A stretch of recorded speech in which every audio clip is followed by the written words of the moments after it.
time to look at questions 1 to 4.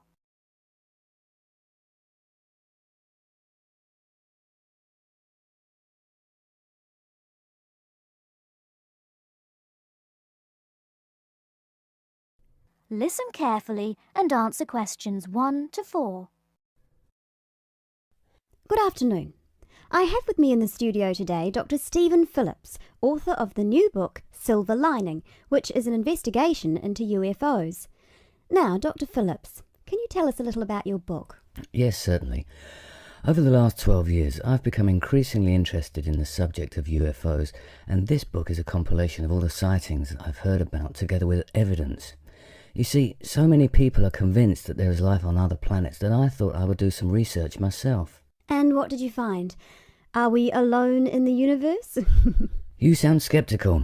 Well, you'll have to buy the book to find out my personal conclusion, but I can tell you this. There are a lot of sightings in a number of different countries, and the surprising fact that I have found is that despite never having met each other, a great number of these witnesses describe an almost identical object. Now, I realize that television and the media has given us all a mental picture of a UFO, a silver ship with bright lights that moves at very high speed. What interested me was that in all the eyewitness accounts I heard, people gave very precise and detailed descriptions that varied only slightly. Reports from America, Europe, even Asia, all share a significant number of similarities. Interesting. Tell me, have you been able to see any evidence yourself? Well, no. My aim in writing this book was not really to present my own opinion, but to gather all the information available and collate it into a kind of reference guide.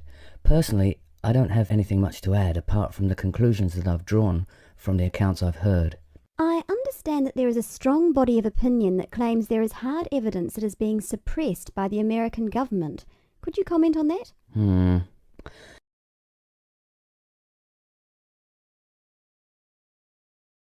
Before you hear the rest of the conversation, you have some time to look at questions 5 to 10.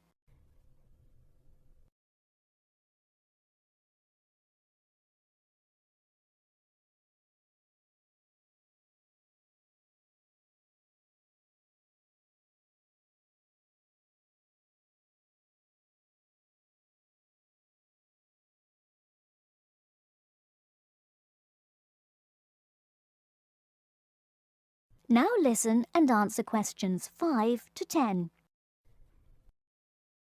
Personally, I don't have anything much to add apart from the conclusions that I've drawn from the accounts I've heard. I understand that there is a strong body of opinion that claims there is hard evidence that is being suppressed by the American government. Could you comment on that?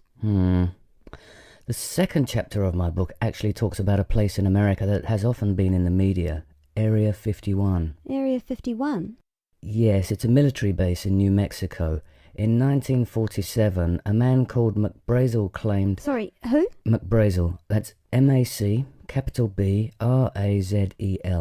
Anyway, McBrazel claimed to have found pieces of an alien spacecraft on his farm in Roswell.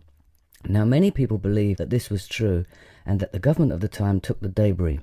Since that time, they have denied all knowledge of any such find, and accounts by the many leading experts at the time dismissed the claim, believing that McBrazel had actually found pieces of a higher altitude weather balloon that had disintegrated. Now, the lack of information combined with the large number of conspiracy theorists means that no useful scientific conclusion can be drawn, but I have found out one or two surprising details.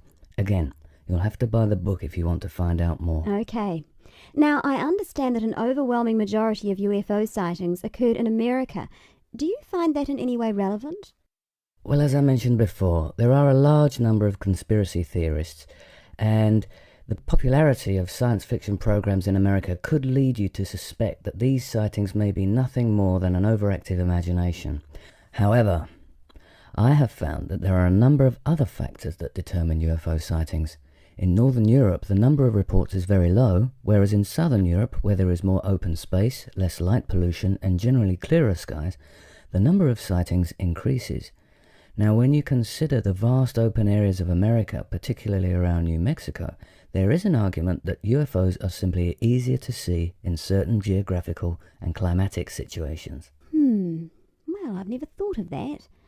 If I could ask you one final question, Dr. Phillips, what about alien abduction? Well, I don't really cover that in my book. You see, I was looking to present facts from which people could draw their own conclusions. With these reported abductions, I've found them to be very unreliable. Well, thank you very much for your time. Before we finish, I'd just like to add that Silver Lining is available at all leading bookstores, priced at £19.99. Until next week, goodbye. That is the end of part 1. You now have half a minute to check your answers.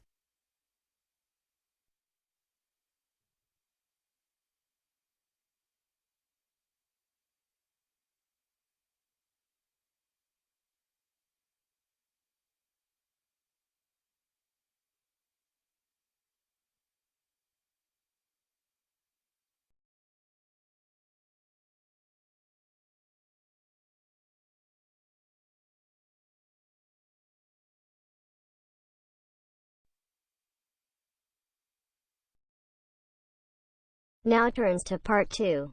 Part 2. You will hear a lecture on bird migration. First, you have some time to look at questions 11 to 17.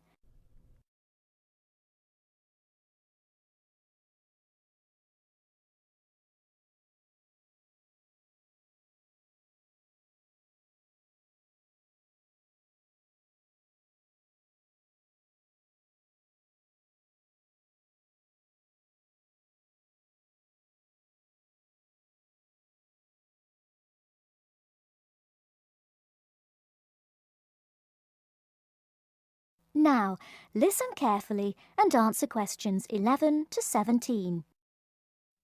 My lecture this evening will focus on the migration of birds. That is, how birds fly in big groups from different parts of the world at certain times of the year. In the first part of the lecture, I'll talk about the reasons why birds migrate, when they migrate, and which parts of the world they migrate from and to. To start with, why do birds migrate? Well, there are two main reasons. 1, they migrate to look for food, and 2, they travel to parts of the world that are more suitable for breeding. In fact, these reasons are closely linked. As you can imagine, when birds are breeding, they need extra food to feed their young. And in the spring, in the cooler climates of Europe, there is a lot of food for birds, especially insects. So generally, during the spring, birds fly up from the tropics, which are hot, to cooler climates in the north. They stay there for a few months to bring up their young. And then, when the weather in the north gets cold in the winter, they fly back to warmer climates in the south. Now I'd like to talk a bit about how global warming has affected bird migration. One of the effects of global warming has been to make the spring come earlier in the northern regions of the world. When spring comes early, the plants and insects that birds need to bring up their young are also available earlier. Research has shown that quite a lot of birds have started to migrate earlier because of higher temperatures. But unfortunately for some species, this hasn't been early enough. What I'm saying is that birds that are travelling a long way for breeding may arrive too late to find enough food to feed their young, and their population drops drastically. Scientists are currently researching more about this.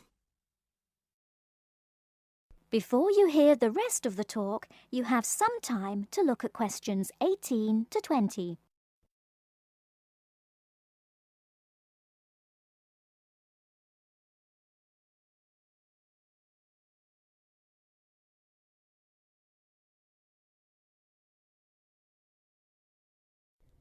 Now listen and answer questions 18 to 20. Now, I thought I'd finish by just briefly describing a few different patterns of migration. Migration varies with the type of bird and the area they come from. For example, one kind of migration is partial migration. This means that some birds in a particular species will migrate and others won't. It usually depends on how the weather affects food supplies, and very often happens in the tropics. In another migratory pattern, a bird called an Arctic tern migrates the whole length of the globe, from the North Pole to the South. The Arctic tern travels between 12 and 15,000 kilometres each way when it migrates in a complete circle around the world. It's quite amazing. Right, and lastly, I'd like to mention a pattern which isn't nearly as spectacular, but is very interesting. And this is the way many birds migrate across North America. In this pattern, the birds fly northwards in the west of the country and then back south again in the east. So, if you imagine it, they're actually migrating in a circular pattern, like the hands of a clock, not in a straight line, as we might think. That is the end of part 2. You now have half a minute to check your answers.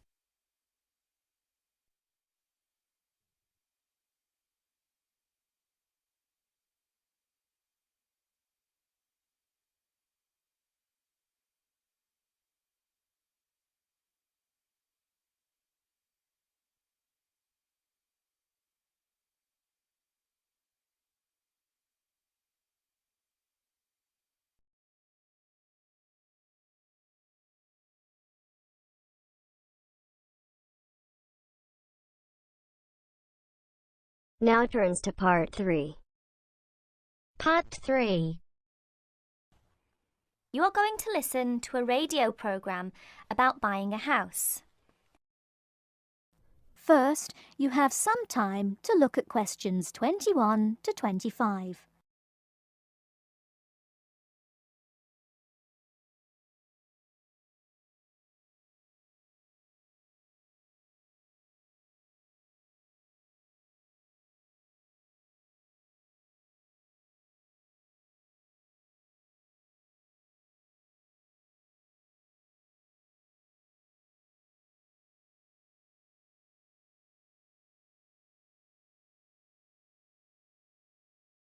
Now, listen carefully and answer questions 21 to 25.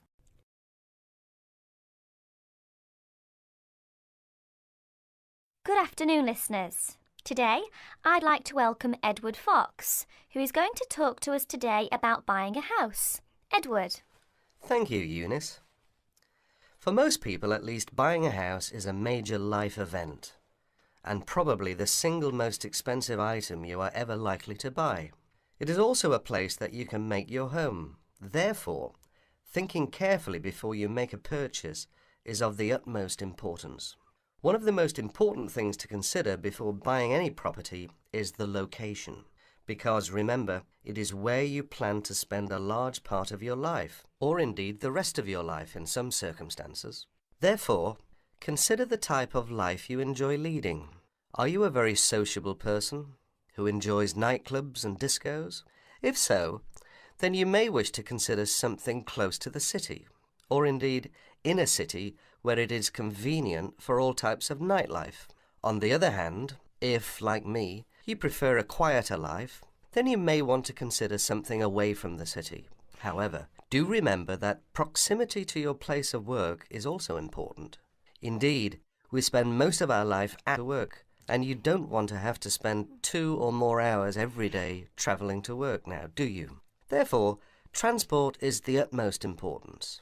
City suburbs, however, are often conveniently located for commuting to work, All for shopping. without being in the heart of a busy city. You may, however, think that a house in the suburbs would be far too expensive. Yet houses located in cities can often exceed the price of suburban houses. So check out the prices. You may be surprised. Family is another important consideration. You may prefer a house that is away from a busy street or main road. And of course, remember that children have to attend school. Is there a good school in the area, or would your children have to travel a long distance to get to school? Therefore, if you have children, or you plan to have children, location is a very important factor. And of course, remember that a family influences the size of the property. Before you hear the rest of the talk, you have some time to look at questions 26 to 30.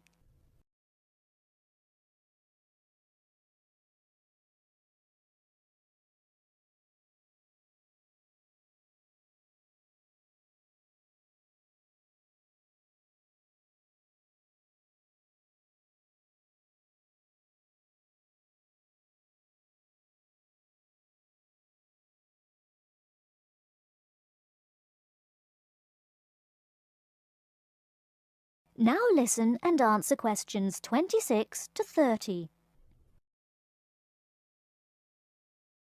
And of course, remember that a family influences the size of the property. There are, of course, various types of houses. There are detached houses which stand alone and are not joined by to another building. Then there are semi-detached houses, which, incidentally, are the most common, and for good reason, because they are less expensive than detached houses. This is because they are, in fact, two houses joined together, and therefore take up less space. And finally, there are townhouses, which are many houses joined together to form a long row. But don't think that townhouses are less expensive than semi-detached houses. They rarely are. This is because they are usually built in cities where the prices of property is very expensive indeed. The age of property is another consideration. If you're considering buying an old house, beware. You may be faced with expensive repairs and renovation bills. So have the house thoroughly checked by a professional surveyor before you decide to buy. But then again, there are things you can look for yourself. Things such as the condition of the woodwork, especially doors and windows that can be expensive to replace. More importantly, make sure all the fixtures and fittings, things such as cupboards, sinks, taps, bathtubs, are all in good working order, because replacing kitchens and bathrooms can be a very costly business. And don't forget the garden. If the property has one, if you enjoy gardening, then fine. But if you don't enjoy gardening, then you may prefer a small garden as opposed to a big one. But even if you do enjoy gardening, it is important to remember that gardens take up a lot of your time. So keeping a garden in good order may be very difficult if you work long hours. One final thing is the general feel of the place. Does it have a good atmosphere? And most importantly of all, would you feel comfortable living there? Thank you, Edward. But I'm afraid that's all we have time for today. But I'll be back next Wednesday when my guest speaker will be talking about buying a computer. So until then, bye for now.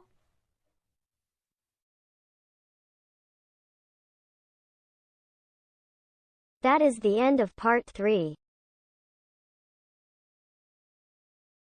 You now have half a minute to check your answers.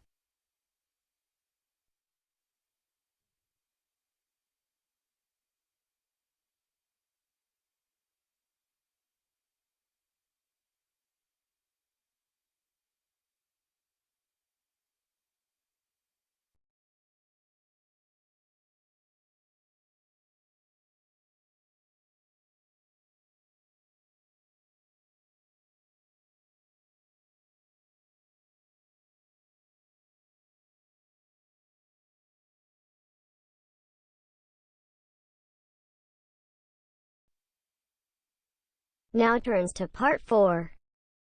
Part 4. You will hear a part of a lecture about learning and bilingualism.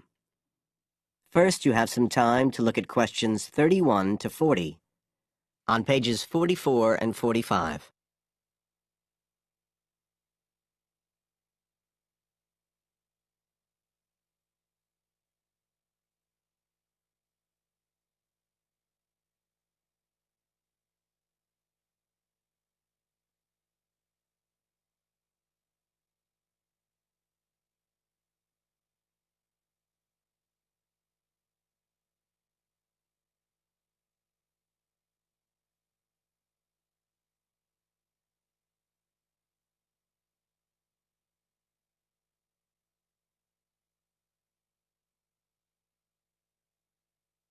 Now listen carefully and answer questions 31 to 40. When we look at theories of education and learning, we see a constant shifting of views as established theories are questioned and refined or even replaced, and we can see this very clearly in the way that attitudes towards bilingualism have changed.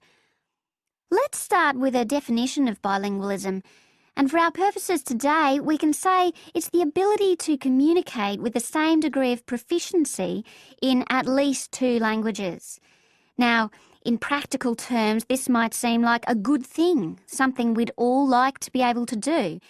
However, Early research done with children in the USA in fact suggested that being bilingual interfered in some way with learning and with the development of their mental processes. And so in those days, bilingualism was regarded as something to be avoided, and parents were encouraged to bring their children up as monolingual, just speaking one language.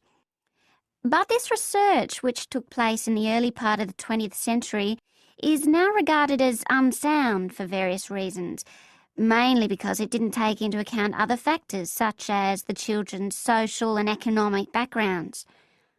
Now, in our last lecture, we were looking at some of the research that's been done into the way children learn, into their cognitive development, and in fact we believe now that the relationship between bilingualism and cognitive development is actually a positive one. It turns out that cognitive skills such as problem solving, which don't seem at first glance to have anything to do with how many languages you speak, are better among bilingual children than monolingual ones.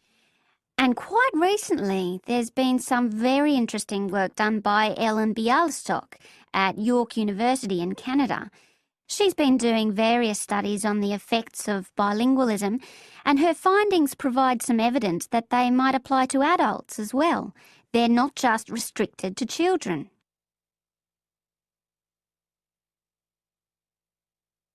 So how do you go about investigating something like this? Well, Dr. Bialystok used groups of monolingual and bilingual subjects aged from 30 right up to 88. For one experiment, she used a computer program which displayed either a red or a blue square on the screen. The coloured square could come up on either the left-hand or the right-hand side of the screen. If the square was blue, the subject had to press the left Shift key on the keyboard, and if the square was red, they had to press the right Shift key. So they didn't have to react at all to the actual position of the square on the screen, just to the colour they saw. And she measured the subject's reaction times by recording how long it took them to press the Shift key and how often they got it right.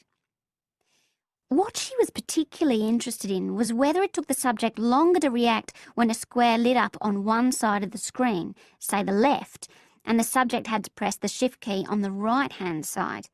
She'd expected that it would take more processing time than if a square lit up on the left and the candidates had to press a left key.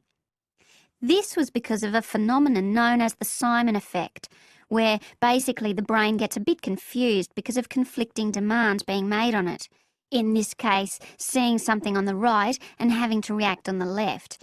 And this causes a person's reaction times to slow down. The results of the experiment showed that the bilingual subjects responded more quickly than the monolingual ones.